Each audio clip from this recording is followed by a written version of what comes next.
video.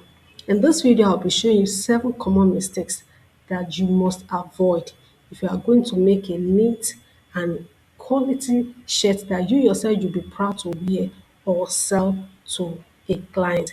Make sure that you watch to the end so you will not miss any point.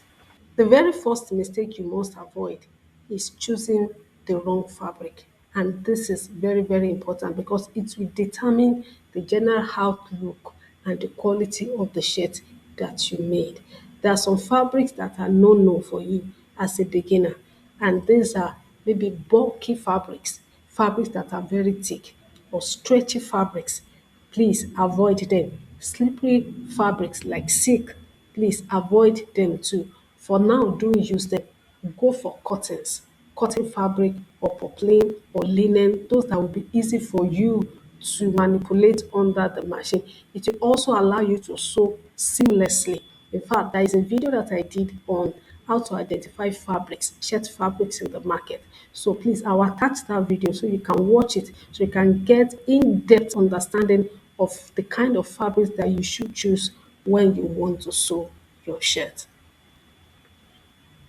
The second common mistake that you must avoid while making your shirt is what we call ignoring the grain line.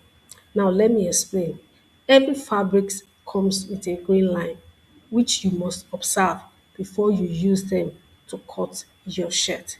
There are some fabric that also come with lines too, or with stripes, either vertical or horizontal, you understand, or some may even be checkered.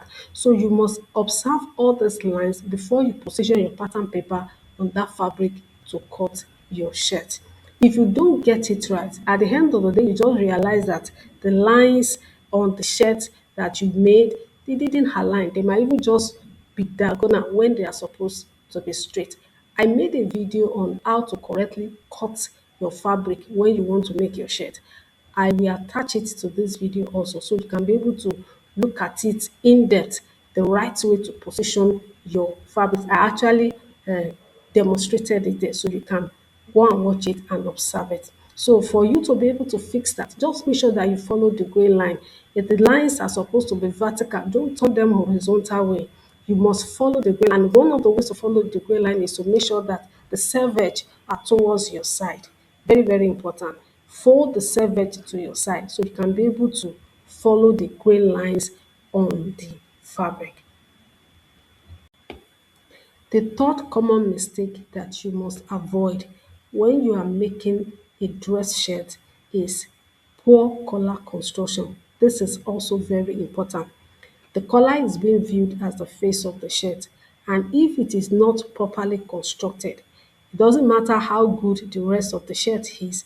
If your collar is bad, every other part of the shirt will be assessed as bad. So from the cutting to the sewing to the ironing to the attaching on the bodies of the shirt, it must be perfect. It must be intentional. Every step that you are going to take must be intentional. And I will encourage you to watch some of the videos that I have done on how to prepare a collar for shirt. From the cutting to the sewing, I've had a couple of videos like that, which I'll also attach to this video. So you can be able to watch it and then you will be able to know the right way to do it. The fourth common mistake you must avoid while making your shirt is skipping pressing. Now, what I mean by that is skipping ironing.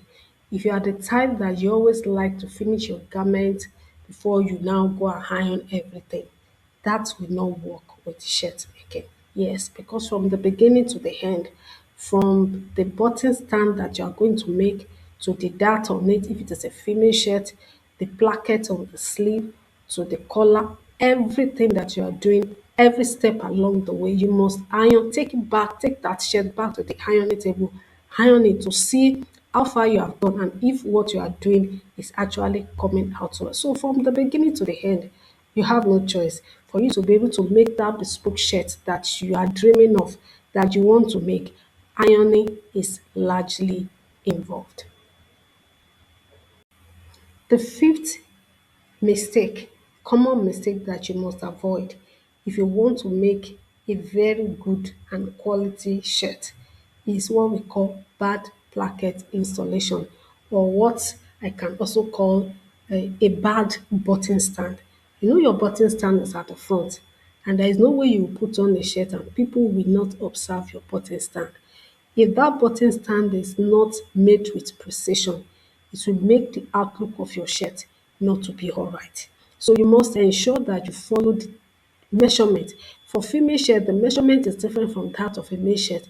When we are cutting our female shirt, I recommended that for your button stand for a female shirt, use 1.5-inch button stand allowance.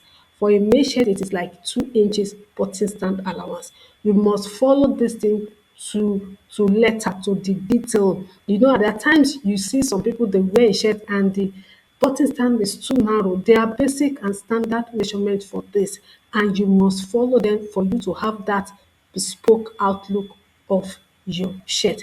This is very, very important. When you get the correct measurement, you must also know the kind of stay that you will use. I've always said to my student that use a front stay. We use a front stay for the side that we are going to run a buttonhole. And I also mentioned in some of my past videos, I said that for a female shirt, that side is on the right side, while for male shirt, where you will run your buttonhole is on the left side. You must be able to understand this nitty-gritty of making a good front placket, or what we call button stand. You understand what I'm saying? And I will recommend that you try to watch some of my other videos where I made a button stand, so you can know the right way to construct your button stand. Now to the sixth common mistake that you must avoid when sewing your shirt, and that is what we call wrong button placement. You know, there is a saying that if the buttons are not evenly placed, the shirt will never look professional, and that is very, very true.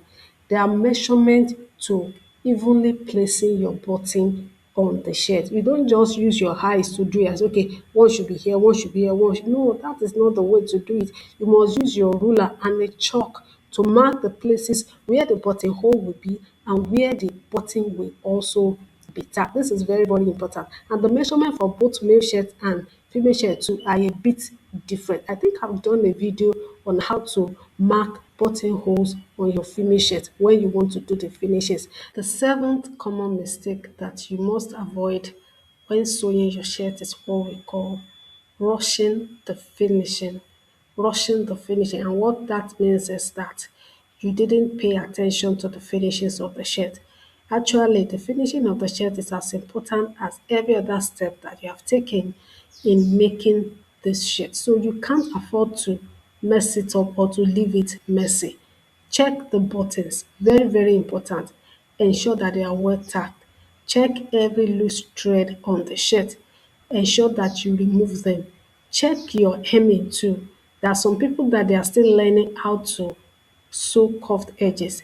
This is the more reason why you have to be patient while you are making your hemming. Don't make it in a way that it will mess up the general outlook of your shirt.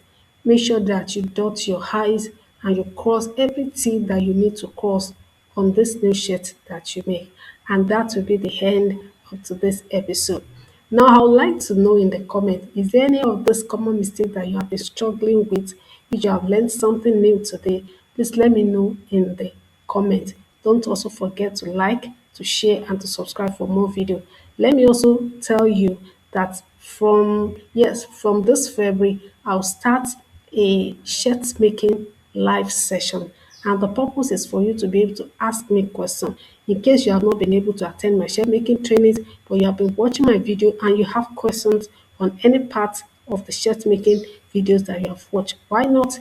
Please ensure to join me on those shirt making live sessions so you can ask your questions and I'll be able to answer you. See you in my next video.